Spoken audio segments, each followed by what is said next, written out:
Good morning dear students हमारा business studies में third chapter चल रहा था, बिजनेस एनवायरनमेंट, जिसमें हम अब तक बिजनेस एनवायरनमेंट के फीचर्स, उसके importance, characteristics and dimensions of business environment हम अभी तक पढ़ चुके थे।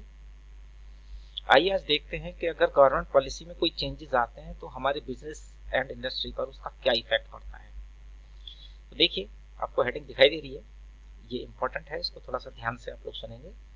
Impact of government policy changes in business and industry.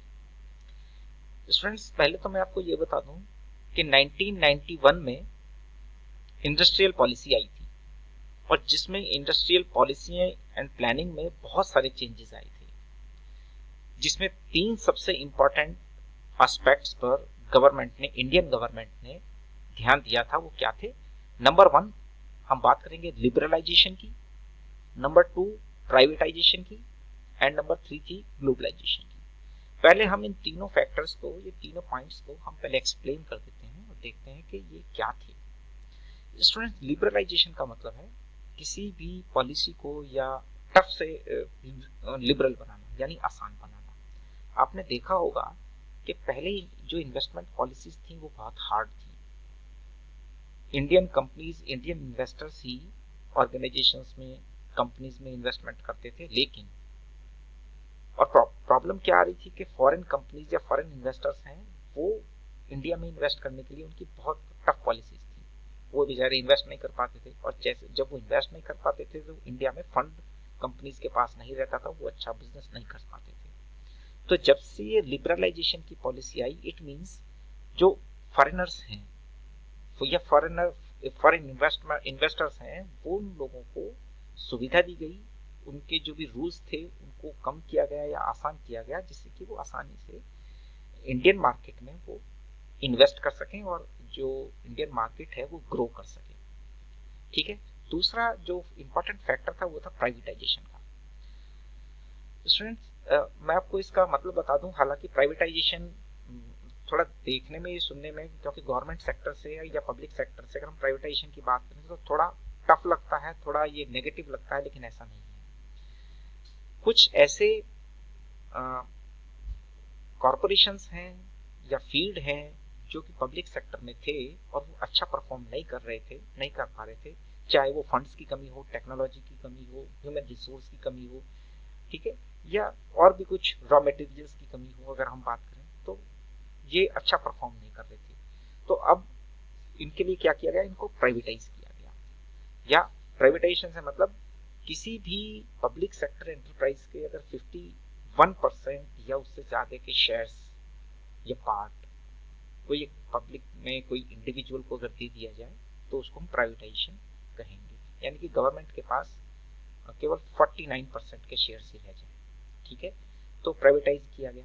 अभी आप देखिएगा, इंडियन गवर्नमेंट प्राइवेटाइजेशन पे जोर दे रही है। रीजन के जो लॉस मेकिंग सेक्टर्स थे या जो नॉन परफॉर्मिंग सेक्टर्स थे, अगर हम बैंक की बात करें तो जहां नॉन परफॉर्मिंग एसेट्स ज्यादा हो रही हैं, एनपीए ज्यादा हो रहा है, उन चीजों को, उन ऑर्गेनाइजेशंस को प्राइवेटाइज किया गया। नेक्स्ट बात है ग्लोबलाइजेशन की। ग्लोबलाइजेशन मतलब कुछ इस तरह का इंडस्ट्रियलाइजेशन हो या पॉलिसीज हो कि हम अपने प्रोडक्ट्स को इंटरनेशनल लेवल पर पहुंचा सकें, उनके लिए मैन्युफैक्चर कर सकें, या वो अपना स्टैंडर्ड मेंटेन कर सकें।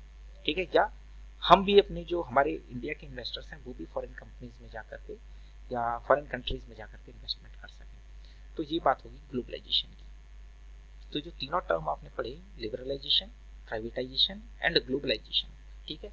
अब बात करते हैं कि इन तीनों, ये जो इंडस्ट्रियल पॉलिसी आई, इसमें तीन फैक्टर्स पे ध्यान दिया गया। तो इसमें जो भी चेंजेस आए उसकी वजह से इंडस्ट्रियल सेक्टर में, बिजनेस पे, इंडिया में क्या इफेक्ट पड़ा। स्टूडेंट्स, नंबर 1, कंपटीशन इंक्रीज हुआ, इंक्रीजिंग कंपटीशन।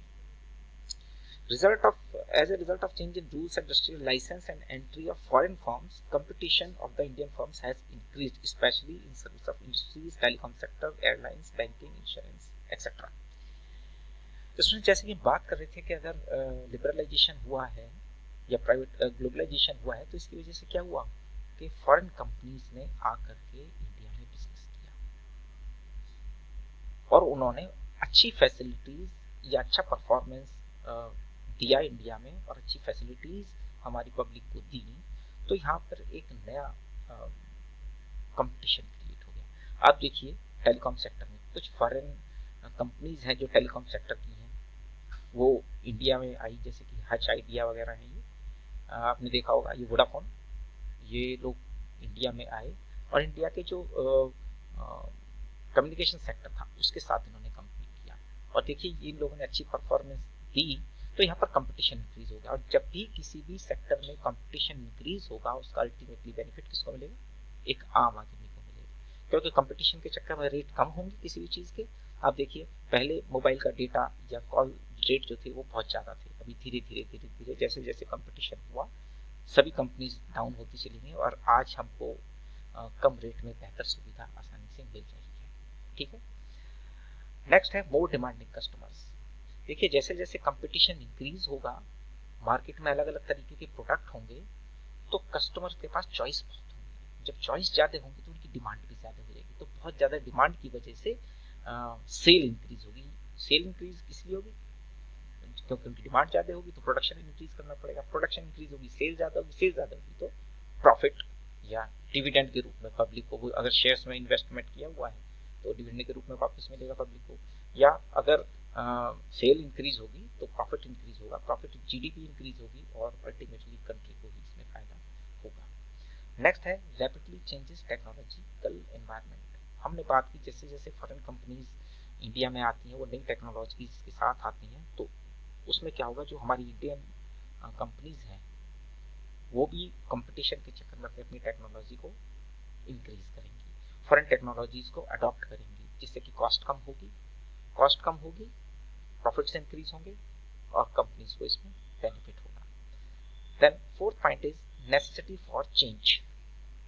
अब जब इतना सब कुछ होगा तो कोई भी ऑर्गेनाइजेशन के हर एक एरिया में, चाहे वो आपका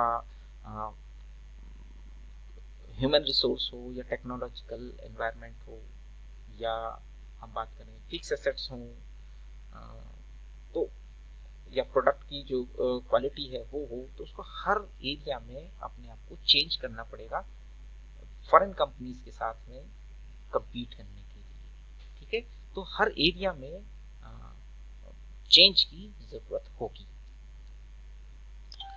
need for developing human resources.